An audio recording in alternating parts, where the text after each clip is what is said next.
How is everybody this morning? It is a good day to be here. It is Tuesday, December 19, and this is Coffee and Headlines. It's great to see you this morning. I have a big smile on my face because, well, I'm going to tell you a short story that has nothing to do with Coffee and Headlines. But, a dear friend of mine told me recently, oh my goodness, there you go. A dear friend of mine told me recently that he has not seen Like Water for Chocolate, the Mexican film. And for those in the know, Like Water for Chocolate was a pivotal film in the history of Mexican cinema because it was the first film back in the 90s that launched the so-called new era of Mexican cinema. Prior to it, there are a handful of really legendary films, and there's a lot to be said about Mexican film in general. But Like Water for Chocolate crossed over beyond our borders and became a very, very popular film throughout the world. And a beautiful poem based on the book by Laura Esquivel. And why do I want my friend to watch the film? And what does that have anything to do with it? Again, nothing. But the film is a great example of magical realism, which is a movement in literature that has been very popular throughout Latin America, and one in which you describe common everyday things, but with a touch of magic, with a touch of disbelief.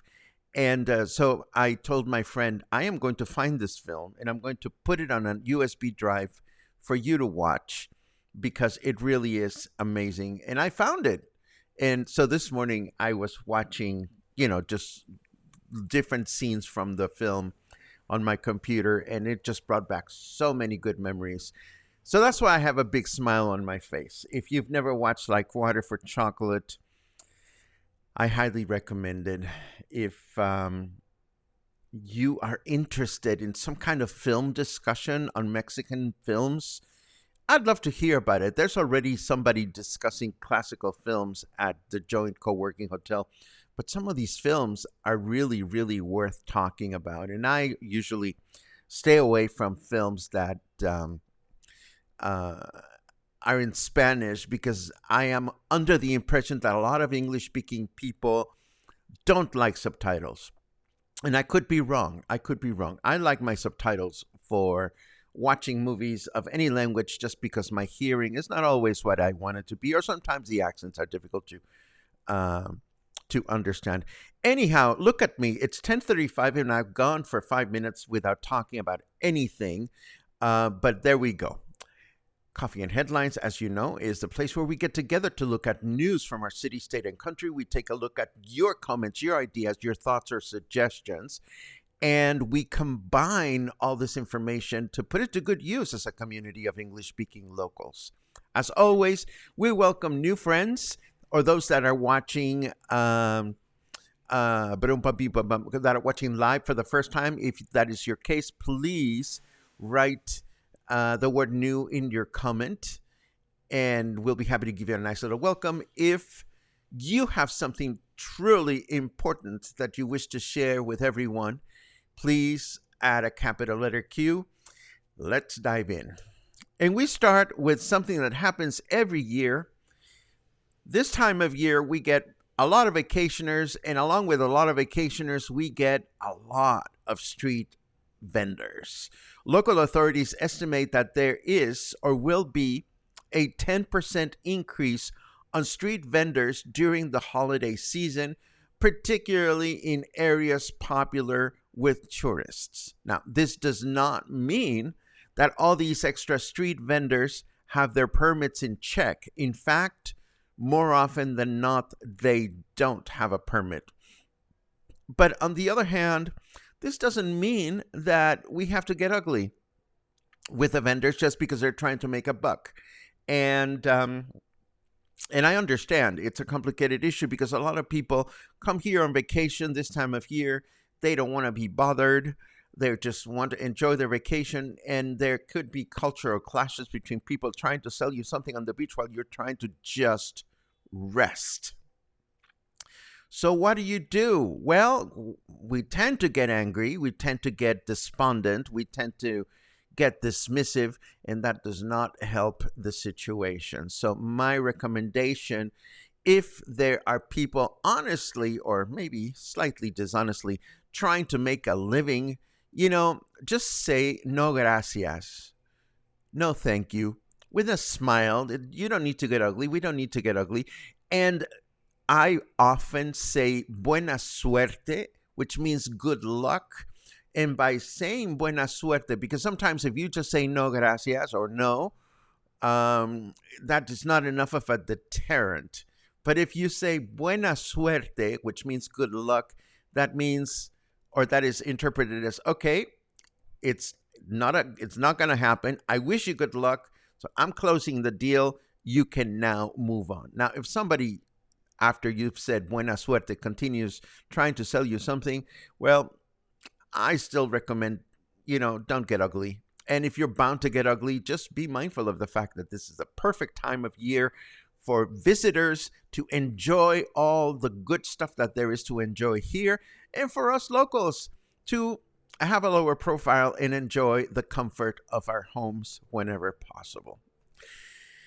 Or maybe go somewhere else. There's a new flight from Guadalajara to the recently opened Tulum International Airport. It has been announced, and they offer 3 weekly flights. So it's not from Puerto Vallarta, or at least we haven't heard of a flight from Puerto Vallarta, but at least getting from Puerto Vallarta to Guadalajara is not that complicated. And you'd think the news item that I referenced would tell you the name of the airline that is offering this new flight, but of course it didn't. Of course, no worries. I did a bit of research, and the flight is offered by Viva Aerobus. And it was 3 years ago yesterday that former Jalisco Governor Aristoteles Sandoval was brutally murdered at a local restaurant. Sadly enough, according to this news note, there have been no advances made on the capture of those accused of committing the murder or their motives.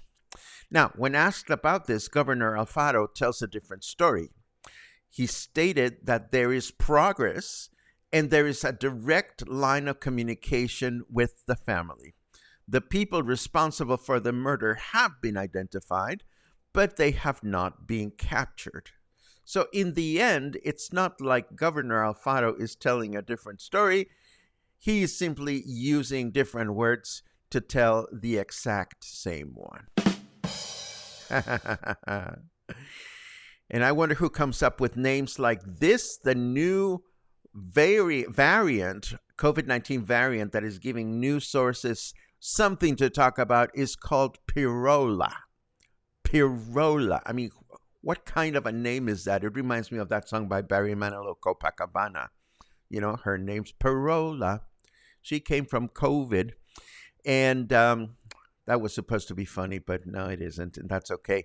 Anyhow, Perola has apparently appeared in Mexico City. 1 case has been identified. The good news is, while it's easy to catch this Perola, its symptoms are a lot milder than good old COVID-19. So nothing to worry about, but if you hear people talking about Perola, it's not Mexican candy. Just saying. And now let's take a look at the weather and see what's going on out there. Today is a perfect day to get hopelessly addicted to casino slot machines. Well, since snarky weather's bringing that up, there is also a new flight that goes from Puerto Vallarta to Las Vegas that I failed to mention. So if snarky weatherman says it's time to play slot machines, well, you can just hop on a plane and go to Vegas, or stay local at one of the little casinos that we have in town. 26 degrees right now. Humidity is at 56%. And our forecast for today says it's going to be a humid day with clear skies throughout the day, a high of 29 and a low of 19. And Wednesday, tomorrow, will be mostly clear skies in the morning with mostly cloudy skies in the afternoon, a high of 29 and a low of 19.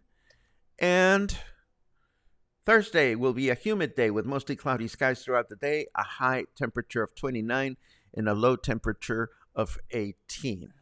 Moving right along, it is that time of year when there are tourists or rather, when it's a Mexican vacation period, what comes along? Well, the nice people that test our ocean waters for caca molecules. This time around, the Jalisco Commission for the Protection Against Sanitary Risks has given a green light to all 10 beaches monitored in the state. And while the beaches by the Quale and the Mismaloya beach were the ones to register the highest number of caca molecules, the levels are low and there is no reason to be concerned. If you ask me, if when it comes to swimming near the Quale, I would be a lot more concerned about the crocs and not so much the caca molecules. But that's just me, and just me is not planning on going to the beach anytime soon anyway. And in other news, Puerto Vallarta's historic Downtown Citizens Council has been working with City Hall for months to try and promote a project that is improving the 10 stairways that go from El Centro to El Cerro. These are very popular sightseeing spots, and they're all different and beautiful to climb and explore.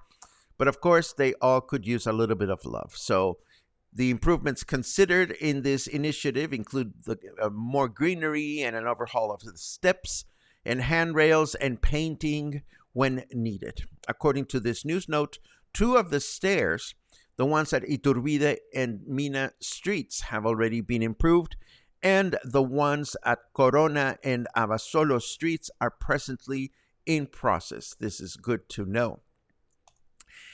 And of course, this, in case you were wondering, Mexico is the 4th largest movie-going country in the world with 181 million annual moviegoers. Yay! India came in 3rd, China 2nd place, and the United States 1st. If you ask me, I love the big screen and any opportunity to enjoy a good film on the big screen.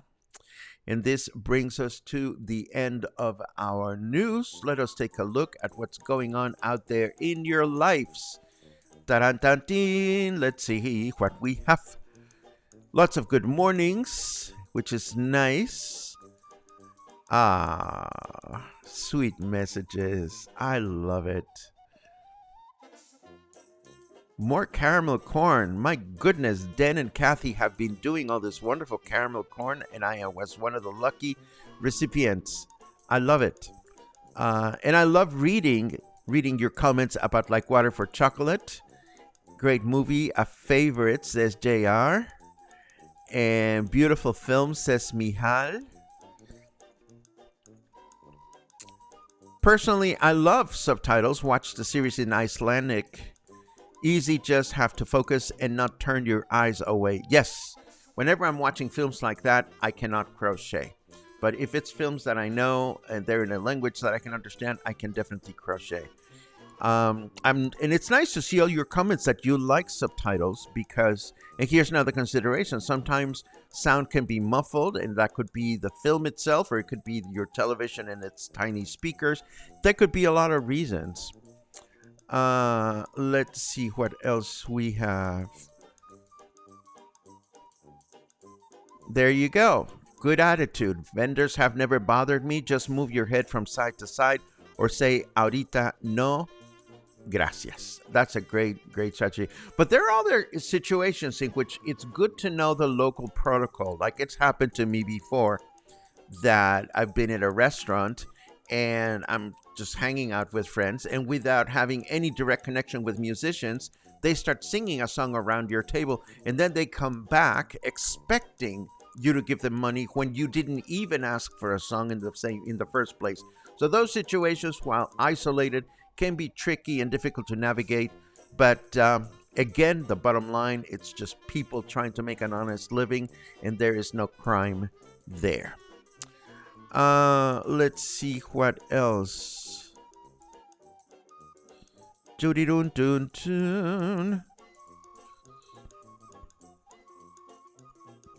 Let's see. Thank you about the beaches. Information, much appreciated. Yes, swim away, Barbara. Swim away. Let's see.